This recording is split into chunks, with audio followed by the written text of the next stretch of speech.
Chapter 3.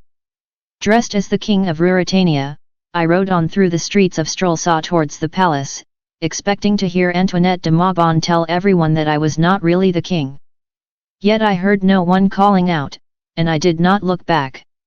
Perhaps she had not recognized me after all. I heard Marshal Strakench give an order to his men and we suddenly entered a poor part of the town where the people were loyal to Duke Michael. "Why have we changed our route?" I asked the marshal. "It's better this way," he explained.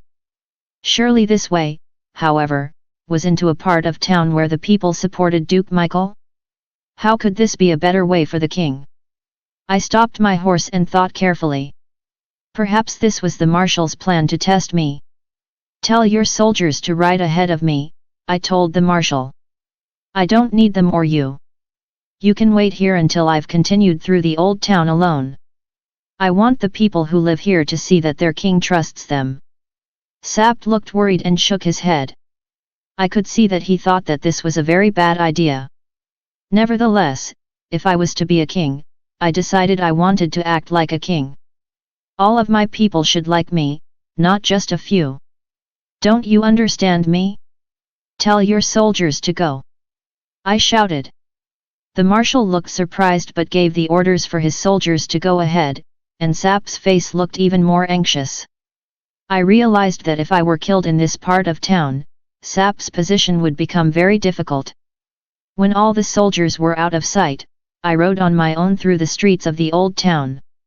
Now that I was alone on my horse, I realized how white, how clean my uniform seemed compared to the old buildings around me. The narrow streets were lined with hundreds of people and I could feel their eyes on me. First people talked quietly, but then I started to hear cheering. I was so close to the people in this poor area that I could easily hear what the people were saying about me. "I'm surprised that he's on his own, but he's taller than I thought," said one. "His skin's very white," said another. Although some people smiled and cheered, others were quiet and looked at me angrily. I saw many paintings of the Duke in their windows and I knew what they thought of me. Despite their anger, I reached the outside of the palace safely and I got off my horse. Briefly I saw Sapt, whose expression was one of relief that I was still alive. It was now almost time for the coronation and a group of soldiers led me inside a beautiful building. There were so many people that I did not know who was doing what.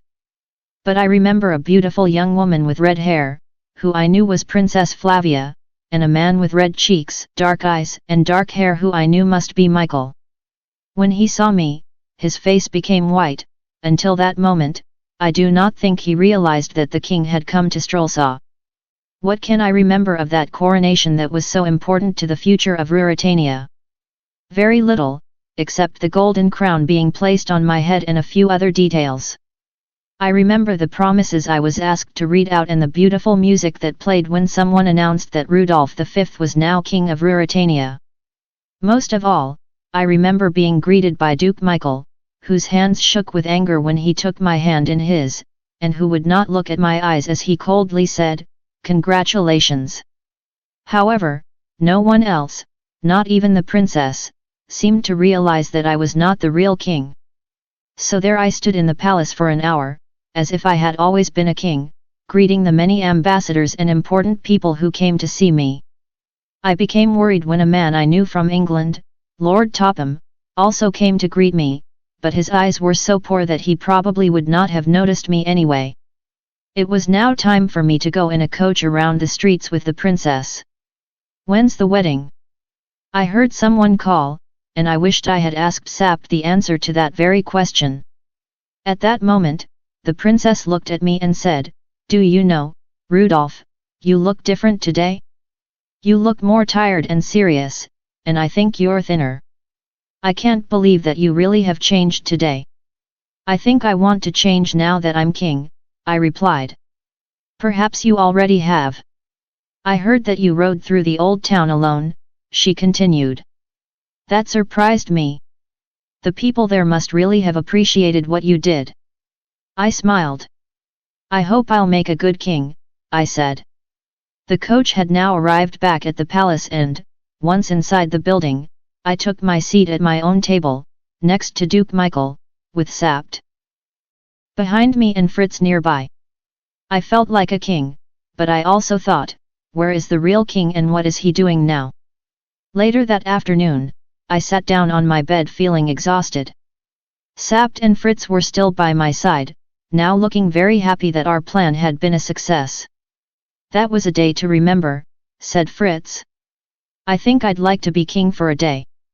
But Rasendal, you mustn't try too hard. I'm not sure it was a good idea to ride alone through the old town. Duke Michael won't like it if you become too popular with his people, you know. Well, in a few hours, I'll become Rudolf Rasendal once more, I said, remembering that I would be king only until that night. Only if you stay alive as long as that, said Sapt. Michael's had news from Zenda and he's almost certainly planning something. You must leave the country as soon as you can. But you need a permit to leave the city. Who can I get a permit from? I asked. The king, of course, said Sapt, putting on a table a form for me to sign and a paper with the king's signature for me to copy. Look, I can pretend to be the king because I look like him, I said. That doesn't mean I can write like him too. Oh, it's not hard to copy, said Sapt, and he did it easily for me. Now, remember our plan. I'll go with you, Rasendal, said Sapt. Now, Fritz, you will tell everyone that the king's gone to bed and that he's not to be woken by anybody until 9 o'clock tomorrow morning. Do you understand, Fritz? No one. I understand, said Fritz. Michael may try to visit, continued Sapt, but you mustn't let him in, even if your life depends on it. I don't need to be told that, said Fritz, proudly. Here, put on this big coat and hat, Sapt said to me. Now, are you ready to go? I'm ready, I said. I shook Fritz's hand and set off not through the door but through a panel in the wall which led to a dark passage.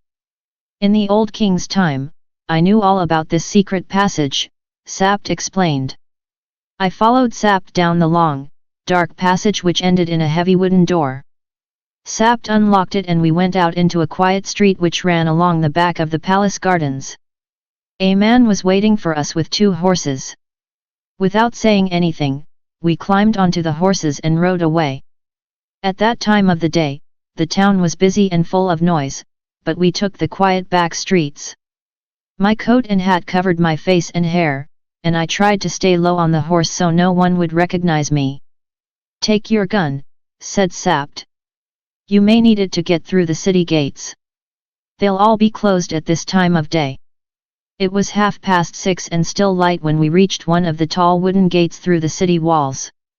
Sapt knocked on the gate, and we were very relieved when a few seconds later, a girl of about 14 appeared. My father's not here, I'm afraid.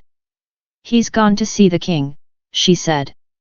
Your father should have stayed here, said Sapt. But he told me not to open the gate for anyone, said the girl. Then you must give me the key to open it, said Sapt. Here's a form from the king himself. You can show it to your father when he returns. Sapt then gave the girl the signed form and a coin and took the key from her hand. We quickly opened the gate, led our horses out, and closed it again behind us. Now we must move quickly, Sapt told me as we got back on the horses. Once we were outside the city, there was little danger, as nearly everyone was in the streets celebrating the coronation. It became a clear night, with a shining moon, and soon we began to talk. What do you think the Duke knows about our plan? I said. I don't know, said Sapt. A little later, we stopped at an inn so that our horses could have a drink, and this lost us half an hour. We then continued and had gone around 40 kilometers from the city when Sapt suddenly stopped. It was nearly 9:30. Listen, he cried. I can hear something. Far behind us we could just hear the noise of horses coming towards us. I looked at Sapt and saw worry on his face. We're lucky that the wind's blowing towards us so we can hear them. Come on, he called, and we set off fast. After some time, we stopped again and could not hear the other horses, so we slowed down and thought we could relax. However, a little farther we stopped once more and this time we heard them. Sapt got off his horse and put his ear to the ground. "I think there are 2 horses," he said. "They're about 2 kilometers behind." We went on quickly and eventually we reached the tall, dark trees of the forest of Zenda and stopped at a fork in the road. One road went deep into the forest, the other went outside the forest towards the town. To the right's our road, to the left's the castle. "Now, get off your horse." "Get off? But they'll catch us," I said. "Get off your horse," he repeated angrily, and I did what he asked. We took the horses into the dark trees and waited quietly where we could see the road, but they, whoever they were, could not see us. I saw that Sapt had a gun in his hand. "Do you want to see who they are?" I whispered. "Yes, and where they're going," Sapt answered. Soon we could hear the horses getting nearer and nearer. The moon was full now so we could see the road clearly. "Here they come," Sapt whispered. "Look, it's the Duke." On the road through the forest, I could see the Duke and a strong-looking man who Sapt later told me was Max Holf, brother to Johan who I had seen at the inn. When they reached the fork in the road, they stopped. "Which way?" asked Duke Michael. "I think we should go to the castle where we can learn the truth," said Max. "Why not the hunting lodge?" said Michael. "If all's well, why go there? And if all isn't well, I fear there'll be a trap." The Duke did not move and seemed to be listening. "I thought I heard something," he said quietly. I saw Sapt lift up his gun, but the Duke then said, "To Zenda, then." And they set off once more. I could see that Sapt still held up his gun and was pointing it at the Duke, but although I knew he would have loved to shoot, he realized it would not have helped the king at this moment. He put his gun away once more. We waited silently for 10 minutes before we came out from the trees. "So, he's had news that all is well," said Sapt. "What does that mean?" I asked. "I wish I knew," said Sapt. "It's a real puzzle." We rode on through the forest as fast as our tired horses would allow. We said nothing, and I thought about what the man had said. What did all is well mean? Was all well with the king? It did not take us long to reach the hunting lodge where we had left the king and quickly jump off our horses. The lodge was dark and quiet and no one came out to meet us. All of a sudden, Sapt took hold of my arm. "Look there," he said, pointing at 5 or 6 torn and dirty handkerchiefs on the ground. "That's what I used to tie up the old woman. Fasten the horses and let's see what's happened."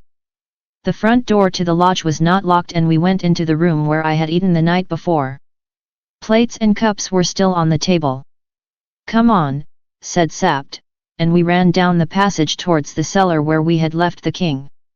But the door to the cellar was open. "So they found the old woman," I said. "I realized that when I saw the handkerchiefs," said Sapt. "Where's Joseph and the king?" I asked. "We found another door inside the cellar that was locked, and it took a lot of work to get it open." It was dark inside and completely silent and I could see Sapt was looking very worried. He loved the king and would have hated anything bad to have happened to him. So I told him to stay where he was and went inside the room with a candle. There were a lot of things on the floor of the dark room, as if there had been a fight. I held up the candle and saw spiders on the walls, then, far in one corner, I saw a body. I slowly went back outside the room to tell Sapt what I had seen. "It's not good news. I'm afraid he's dead," I said. "The king," he cried, putting his hand over his mouth. "No, the body's Joseph. The king's not there." I closed the heavy door behind me and we walked with heavy hearts back from the cellar to the dining room. "So, they've got the king," said Sapt, sitting down heavily with his hands over his face. "That's why they said that all's well. But when did they find out?" I asked. Michael must have known all day, said Sapt. What did he think when he met me, then? He knew I was not the real king. It doesn't matter what he thought then, said Sapt. What matters is what he thinks now. We must get back and collect every soldier in Strelsa. Michael will have to be caught before the king is killed. Wait, said Sapt. We need to think.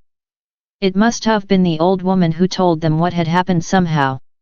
I understand now. They came here to kidnap the king and they found him in that room in the cellar. If we hadn't escaped to Strelsa, we would have been killed. So where's the king now? I asked. I have no idea, he said. But you could see at the coronation that Duke Michael's really worried. Let's think about how we can worry him a bit more. A clock in the house struck 1 as Sapt stood up with a smile, and I could see that he had another plan. We'll go back to Strelsa, he said excitedly. The king will be back in the capital again tomorrow. How is that possible if we don't know where he is? We'll go back to Strelsa and continue with the game we started. You've done a good job until now, so why not continue? Do you mean you want me to be the king again? I asked. Yes, I do, he cried.